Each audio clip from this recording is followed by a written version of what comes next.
Hi! Subscribe now and you'll...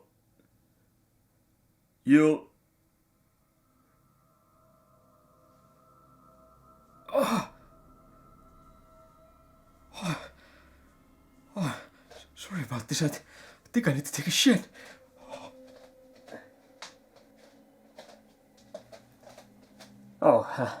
False alarm. I just turned into a wolf. Well, last year I did my vampire list. This year, werewolves. That's right, it's Halloween season again, so I'm gonna do my top 7? Yeah, I think you can see 7. They're top 7 favorite werewolf movies. You know what? I don't think I'm gonna wear this mask because I can't even hear if the sound's coming out. Good, if you can hear anything. Or maybe it's just muffled shit. Huh. If it is, well, my intro sucked. Also, it's kinda hot to breathe in this. Whew. Screw that. I'll put it here. Also, these are hot as hell too. Also, I'm taking this goddamn hoodie off. I'm already sweaty enough. Usually, so don't need to sweat anymore. Let's start this list. Number 7 on this list of top 7 of my all-time favorite werewolf movies. Well, I was gonna say the OG, but it's not actually the first werewolf movie that ever came out.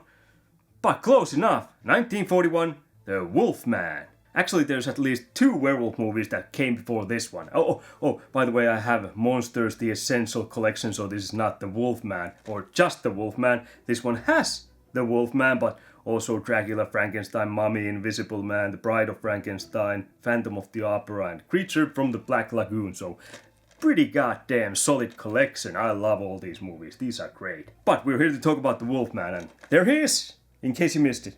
Yeah, what was I gonna say? Oh, yeah, not the first werewolf movie, actually. There's one from 1935, I think it was. What was that name? Werewolves and London something? It's not the one you're thinking immediately, but yeah, there was 1935 movie that had werewolves in London. I haven't seen that. I actually only heard about it when I was kind of checking out some movies for this list, so don't know it. But also there's even older werewolf movie, which I believe was called just Werewolf. And that came out 1913, I do believe. And it was only 18 minutes long.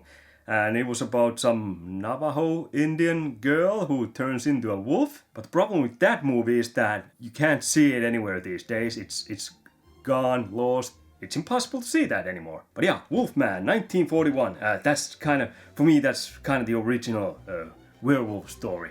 It had all the wolfsbane, the full moon, it had gypsies and, curses like that, gypsy curses, and hell, it also had pentagrams. If you saw pentagram on someone's hand, then that was the next victim of the Wolfman, which is something that I had actually totally forgotten. I rewatched it just like last week, so to do this list, obviously. Story is pretty basic. There's a man who sees a wolf attack some lady in the woods, and he goes in the middle and gets bitten by the wolf and turns into a wolfman himself when the full moon arises. Love it, black and white. The setting is just, I love those old sets with the woods and all that fog in the wood, and man, it looks so great. And also it's 1 hour 10 minutes. That's what I like about old movies, Get straight to the point, tell us good story, and be done with it and fuck off. That's about it. It is a classic for a reason. Highly recommend if you're interested in the origin stories of werewolves. If you can't find that 1935, if you can find that, hit me up. Because I kind of want to see that too. I'm interested. But 1941, Wolfman, I really, really dig it. The setting, the story, that feels like a proper horror fairy tale. I like these days when they're all CGI action, mostly werewolf stuff. There. Number 6 on this list, and I actually just bought this little while ago, like 2 months ago. I think it was 2, might have been 3 months ago, I don't know. Who gives a shit? This is a fantastic werewolf movie, which I don't think a lot of people talk about this. At least not as much as they should, because I do feel, even though this has killer cast, it kind of fell down the cracks and became this kind of a bit more obscure werewolf movie that nobody really seems to ever mention on a lot of their top lists. Which is a shame. Although, to be fair, this isn't really like the most straightforward werewolf horror. In this movie, the whole being werewolf thing symbolizes more work life. Cause, being a businessman, it's a killer. There's always someone after your work, and You want to be the big dog at your workplace. Anyway, the movie I'm talking about is Wolf. Jack Nicholson, Michelle Pfeiffer, and who the hell was that third? James Spader. Jack Nicholson is driving home and hits a wolf on his way.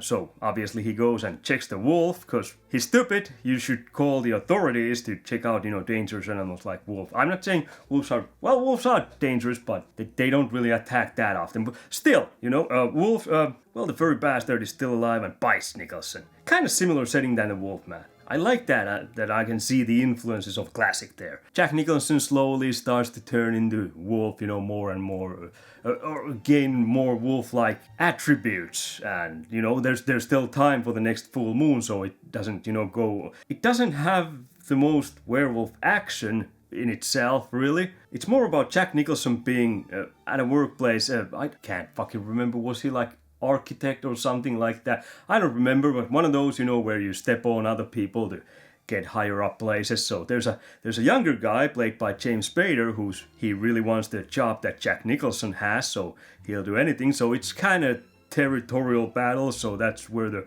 wolf thing kind of symbolizes that whole thing. I do love it because Jack Nicholson is fucking fantastic. Also, Michelle Pfeiffer in this, she's great. She's kind of the love interest of Jack Nicholson, even though Jack Nicholson is married in this, but the whole wolf thing kind of throws a wrench into the gears, so things change, life status changes. I love it. My favorite scene in this is easily Jack Nicholson marking his territory when James Spader is peeing right next to Jack Nicholson in the bathroom, so Nicholson just turns around and pisses all over his legs, What, are you crazy?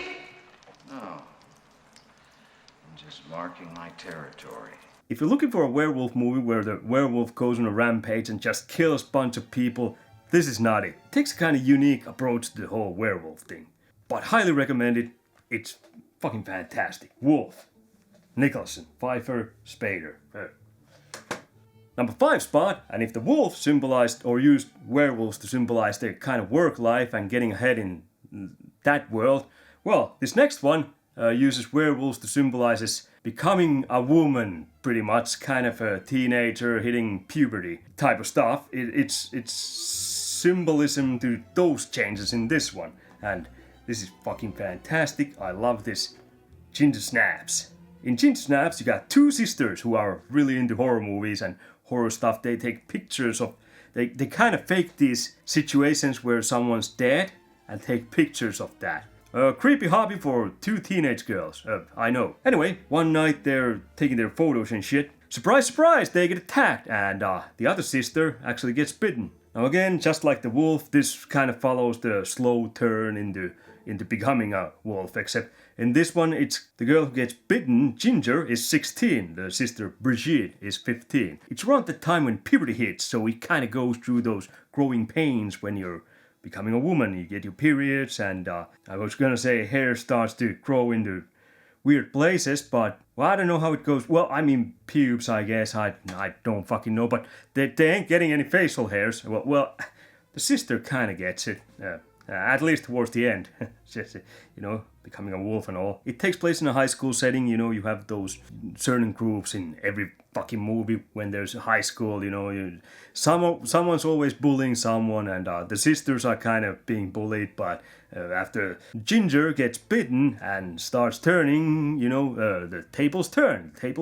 No one's bullying a wolf. I really love this. It's got some good gore, but the highlight of this movie probably has, out of all the werewolf movies I have here, most intense ending scene. The other sister's kind of trapped with the werewolf sister in a house. When she's moving inside that house and trying to find her sister, who's turned into a wolf, it is just eerie, the atmosphere. I love that scene, that ending. When it comes to horror aspects, this one definitely has the most intense atmosphere towards the end. It is just so fucking good. I love this movie. This is so great. I watched this a bunch of times. It's been a little while since I last watched this. I should rewatch this, actually. I might. It's Halloween season, so why not? But yeah, this is number 5. Turning into a woman, or overall that puberty time, when you're going through changes, it can be hard. But if you're turning into a wolf, it can be harder. At first, at least. Later on, eating people, that kind of... It takes the edge off. I think because, you know, when you're a teenager and pissed off at the world and eating people, that would have solved a lot of my problems too growing up. Number 4 on this list, and oh, I do love this. This one, as a kid, this scared the shits out of me. I mean, I didn't poop myself, but I nearly did. I turned off the TV, said, fuck it, nope, I'm not watching that. It gave me trauma. Because of this movie, I couldn't watch werewolf shit for the longest time. It was just... This movie just fucked hairy people for me for years. Probably like a decade. Maybe 15 years, something like that. But yeah, I did not like werewolf movies after this one, seeing this as a kid. Although now that I bought this a few years ago and rewatched it, it's kind of funny. It has Gary Busey wrestling with a werewolf. And the movie is Silver Bullet, based on Stephen King's story. This is actually a weird movie because it kind of, at times, I mean, it's got Corey Haim as the kind of starring role in this. He's a young boy who's on a wheelchair. So in that sense, when he's a little kid trying to find out who or what is eating all the people around town and trying to solve the mystery of werewolf, it's got this weird kind of almost kid-like fairy tale feel to it, except then it hits you with the gore and really disgusting transformation scene. That is, that's actually the scene in church where people start turning into werewolves. That's when I turned the TV off and said, fuck it, no more hairy people for me. I'd say probably the best description when it comes to this movie is, it's kind of like Goonies if the gangsters actually at times caught one of the kids and chopped them into little fucking pieces. Yeah, that's my description of this, and I'm sticking with it. Back in times, this was really intense. Now, rewatching this is kind of funny, but it's still, you know, the werewolf transformation scene, that's disgusting. Everett McGill plays a pastor in this. Well, I'm not gonna spoil who the wolf is, because there's little mystery there, although it's spoiled pretty quickly in this, or at least you get a good hunch who it is. Everett McGill, I love him. He's a crazy son of a bitch, you know, in Twin Peaks, and also People Under the Stairs. It's hard at a time like this to find the words to offer you any comfort. Always liked that dude. He's great. And Gary Busey. Gary Busey wrestling with a fucking werewolf. Number 3 on this list is another classic. It's from 1980, and this is also kind of weird take on werewolves in the end when you think about it. Anyway, in the movie, it's The Howling. Women are getting murdered all over LA. And then there's this TV show that gets a phone call, and there's a man who claims that he's the murderer. And he wants to see this journalist played by Dee Wallace, who I love. She's fantastic. One of my favorite female actors. I'm still trying to do my top 10 favorite female actresses list, but anyway, that's not the point. So Dee Wallace plays a reporter, and she says yes to a meeting with the murderer, and they decide to meet in a projection booth of a sex shop.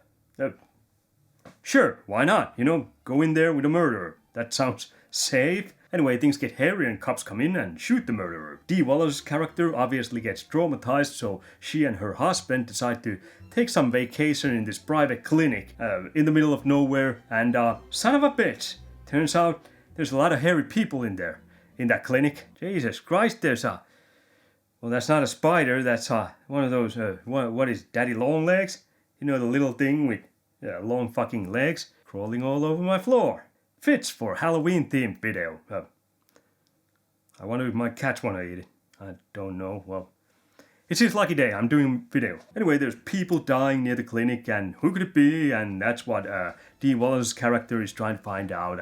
And turns out that werewolf or werewolves have infested the area. Now, when I say this takes kind of interesting twist when it comes to werewolf lore and werewolves overall, in this one, they do turn into things that look like werewolves, but when you think about it, it's more like they're shapeshifters, especially if you watch the sequels. I've only seen Howling 3, which it's complete shit. I still kind of want some kind of collection with Howling 1, 2, 3, 4. Not sure if there's any more. There might have been, I do think. I've heard the sequels just suck ass, and, well, seeing Howling 3, it's fucking awful. It fucking sucks. But yeah, they're more like shapeshifters than werewolves, in my opinion. Because it seems like they can just kind of turn in on the whim, and really great werewolf transformation scene in this. I always loved it. And Dee Wallace, fucking love her, and the ending in this, that is just fantastic. I do love that. Ginger Snaps had the most intense ending, but this one probably has, I don't know, how would you call, I don't want to spoil it here, so that's why it's kind of hard to make up some kind of adjective to describe the ending, but it's kind of sad, but kind of also dreamlike, but not for the reasons you might think. It's just people's doubts coming into play, how people view things, and how they don't really trust what they see, which I love the ending in this one. Just fantastic. Howling. I highly recommend this one if you haven't seen this. Just great werewolf movie. One of the best ever made. My top 3. Number 3 spot on my top 7 list. Number 2 on this list. This was tough. Actually, this movie has been my number 1 for probably 20 years. Only that I rewatched this and number 1 after God knows how many years. I ended up dropping this to number 2, but I might regret that move, but fuck it, we'll go. This is my number 2. It's fantastic. I knew nothing about this. I bought this DVD blindly. 2002. And I was like, well, that looks like it's gonna be some stupid fun. It's probably not gonna be that great, but screw it. I'll buy it. And I was blown away. I watched this daily, back then. Almost every day. For a certain period of time. And after that, I watched this regularly. Now it had been like probably 10, 15 years that I last watched this, but I rewatched it and it's still so goddamn good. But like I said, the other one might be better. Anyway, number 2 on this list. Dog Soldiers. This is so good. Bunch of soldiers training in the woods. They find this other group of soldiers and everyone's being shred to pieces except one. One is still alive. Still, he got his share too of the fangs and claws. You might have guessed it's werewolves that are in this movie, dog soldiers, and this is a werewolf list. So anyway, the soldiers, they grab the guy, then they escape. There's a woman who's driving a car. It's in the middle of fucking nowhere. So the woman takes them to the closest house that there is, and they barricade themselves in there, and there's werewolves trying to get in. It's like home invasion, but with werewolves. And it's so good, it's so enjoyable, so entertaining. If you heard the idea and didn't watch this, you might think, well, this is gonna be something, maybe it'll be fun, action, slog, but nothing else really. But this just blew my mind. This was so good, so bloody. And the soldiers who are in this, they have this constant banter between them, and it's so, I love the dialogue, and it's just so funny. It's got great one-liners. Probably my favorite is, dogs. More like pussies. And the werewolves look great in this. Not really like great transformation scenes or anything like that, but the werewolves, those suits are towering over the soldiers and they look huge and menacing and they move fast. I mean, obviously when they're running they don't show the feet because I think those suits might be kind of clumsy because they're so big. It's shot so great and it takes place during the night so you can kind of hide a lot of the technical difficulties that they might have had with the suit, but it works great. It's really not even the werewolves that are the thing that make this so great. It's the soldiers and the banter between them in a situation that's fucked up. Best action horror movie with werewolves, easily. One of the best action horror movies ever. Watch it. And then we get to number 1 on this list, and well, if you've seen werewolf movies, know anything about werewolf movies, this might not be a shocker for you. I'm not sure if I should have put this on number 2. Dog Soldiers is so goddamn good too, but I'm giving number 1 spot this movie, and it is, of course, American Werewolf in Paris. No, wait, it was the other city. Oh, London. American Werewolf in London. Finnish name, Finnish cover. It just says Ihmissusi Lontos, which means werewolf in London, not American werewolf. Because here in Finland, we don't see people's nationalities. We're not racist like that.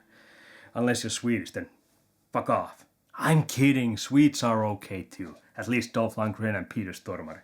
And your Swedish bikini team. Anyway, American Werewolf in London. What's there to say about this that people don't know? There's 2 guys in England, countryside, just hiking there in the nature. They get attacked by werewolf and the other one gets killed, the other one gets scratched. and bitten and, but still stays alive. Again, we follow the main character as they slowly kind of get used to the idea that they're gonna turn into a hairy beast. That is mostly the formula that classic werewolf movies often follow. Except in this one, they have added some, they kind of made it their own. John Landis, who directed this, fantastic work, just the makeup effects and everything. Definitely one of the best, if not the best, werewolf transformation scene.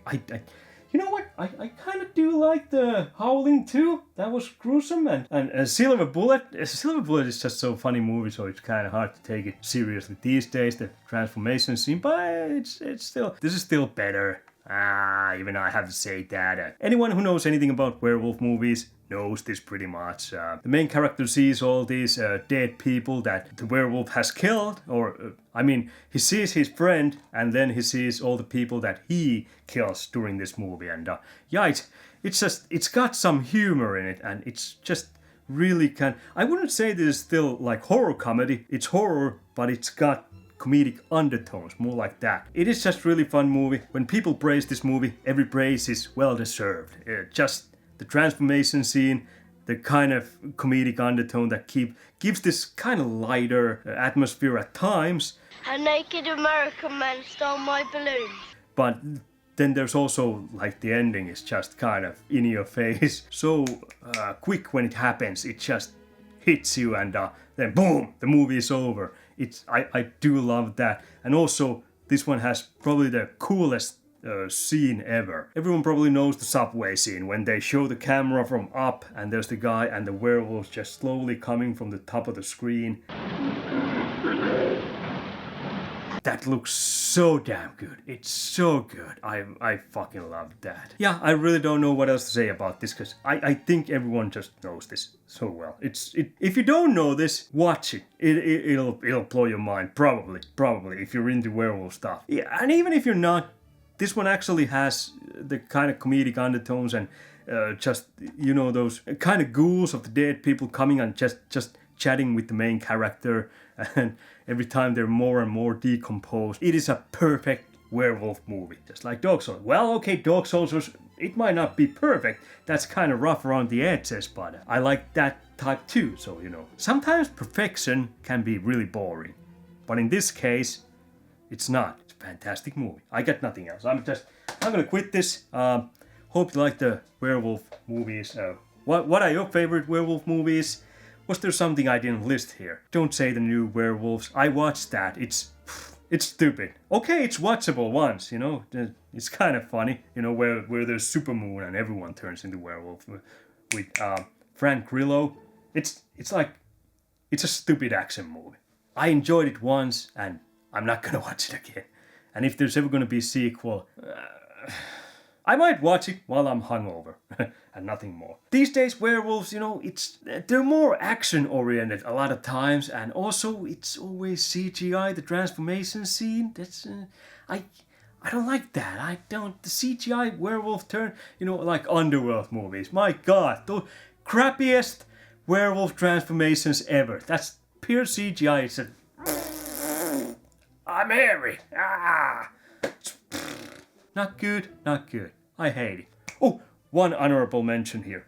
The fucking TV show with Bill Skarsgård turning into werewolf. That transformation scene was fucking fantastic. Also, it was a pretty decent, I think it was like 3 seasons or something. It was really short. Hemlock Grove, that's it. I really liked the transformation scene in that. That's a bit newer, 2013 through 2015. The series was alright, but I really liked the werewolf transformation scene. I think they did do that all practical effects. So fuck off, I'll fuck off, and we'll meet back here when I upload more crap. And happy Halloween or something. I hope I get this before Halloween. I'm on a tight schedule. Shit. This is a kind of cool mask, but yeah, goodbye.